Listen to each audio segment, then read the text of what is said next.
आप कॉलोनी में अगर किसी को संदेश देना चाहेंगे कि आप मकान क्यों लें, तो आप उसको क्या संदेश देंगे?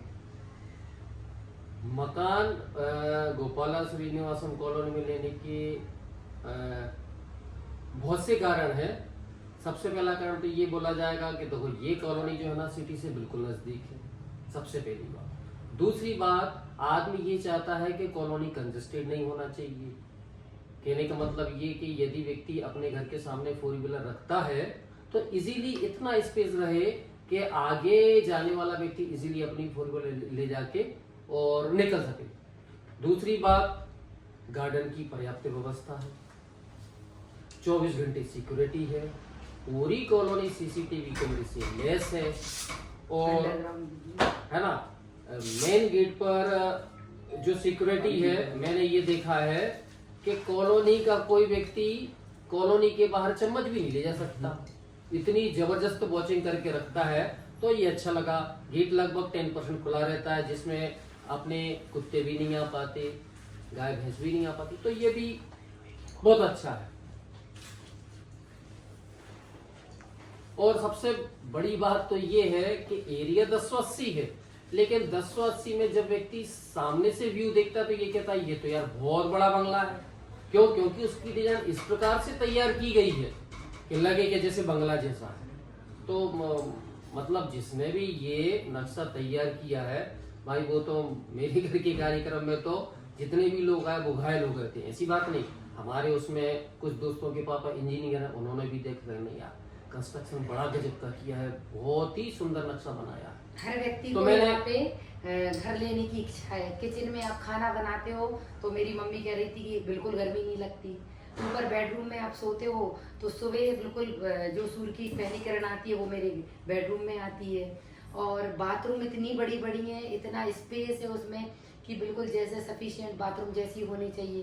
किसी भी मतलब किसी भी एज के व्यक्ति को, छोटे से बच्चे से लेके इनफैक्ट 80 साल के बुजुर्ग को भी कोई दिक्कत ना हो, इस तरीके से मकान का पूरा नक्शा तैयार किया गया है। वैसे डेकोरेट करने में भी कोई कमी नहीं छोड़ी है, किस जगह कौन सी चीज होना चाहिए, कैसे डेकोरेट होगे वो भी पूरा ख्याल रखा गया है।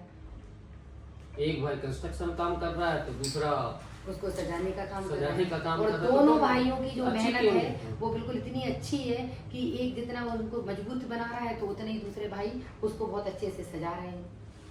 एक एक चीज पे ध्यान रख रहे हैं, अपन को बोलना नहीं पड़ता कि भैया ऐसा है, ये वो जो भी है वो बिल्कुल क्लियर कर रहे हैं अपने से ज्यादा। यहाँ इनफैक्ट हम यदि अपना घर खुद बनाते हैं किसी और से बनवाते तो इतना अच्छा नहीं बना पाते, हम नहीं बना पाते, इतने पैसों में भी हम इससे अच्छा नहीं बना पाते, और हमें इतने कम पैसों में इतनी अच्छी सुविधा मिल भी नहीं पाती। हम लोगों के द्वारा यदि इस घर के बारे में जो फीडबैक दिया जा रहा है, इसमें कोई व्यक्ति ये ना सोचे किसी प्रकार का लोभ लालच है।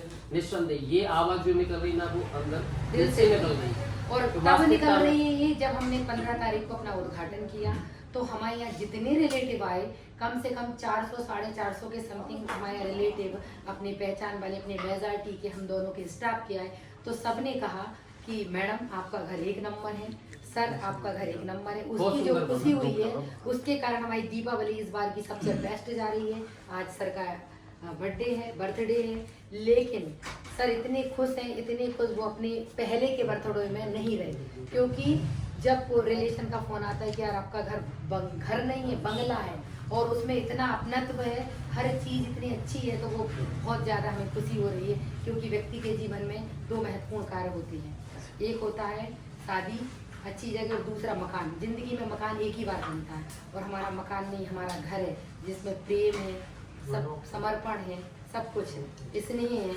और इतनी अच्छी सुविधा इतने अच्छे से हमारे जो बिल्डर्स हैं जिनने बनाया है, अभिदीप जड़िया और गोपाल जड़िया। और अंत में लास्ट में मैं ये कहना चाहूंगा कि मेरा मानना ये है कि दोनों भाइयों ने मिलकर जो हमारे घर को डेवलप किया है, जो सुंदर बनाया है, तो मुझे नहीं लगता कि इससे अच्छा और कोई भी कर सकता है। अब मैं ये चाहता हूं कि यदि कोई भी व्यक्ति अपना घर बनवाना चाहे तो इंजीनियर अभिदीप जड़िया और उनके छोटे भाई आर्किटेक्ट गोपाला जड़िया के द्वारा ही बनाए। आई थिंक सो, मेरे दृष्टिकोण में तो ये सबसे बेस्ट डिसीजन होगा आपका। बाकी क्योंकि जिन जिन मैं मतलब कहने का मतलब जिन जिन छोटे छोटे पॉइंट्स पे मुझे फोकस करना था उन पे भी मुझे फोकस करने की आवश्यकता महसूस नहीं हुई। कहाँ पे कौन सी कितने mm की रॉड लगना है, कितना सीमेंट लगना है, कैसी गिट्टी लगना है, रेता लगना है, एवरीथिंग इज परफेक्ट। और सबसे बड़ा क्वेश्चन मार्क ये रहता है कि क्या करते हैं बिल्डर लोग कि बनाते तो हैं, अच्छा मटेरियल लगाते हैं, लेकिन उसकी प्रॉपर तराई नहीं करते। तो मुझे तो उनके जो वर्कर है ना वीडियो बना के भेजते थे, सर मैंने इस तारीख को इतने बजे आपके मकान की तराई की। इससे मैं 100% सेटिस्फाइड। चलिए सर, आपसे बात करके हमें एक बहुत अच्छा एक्सपीरियंस हुआ और हम आशा करते हैं कि आगे भी आपको हमारी तरफ से, हमारी कंपनी की तरफ से कोई भी प्रॉब्लम ना आए। जी ओके, थैंक यू।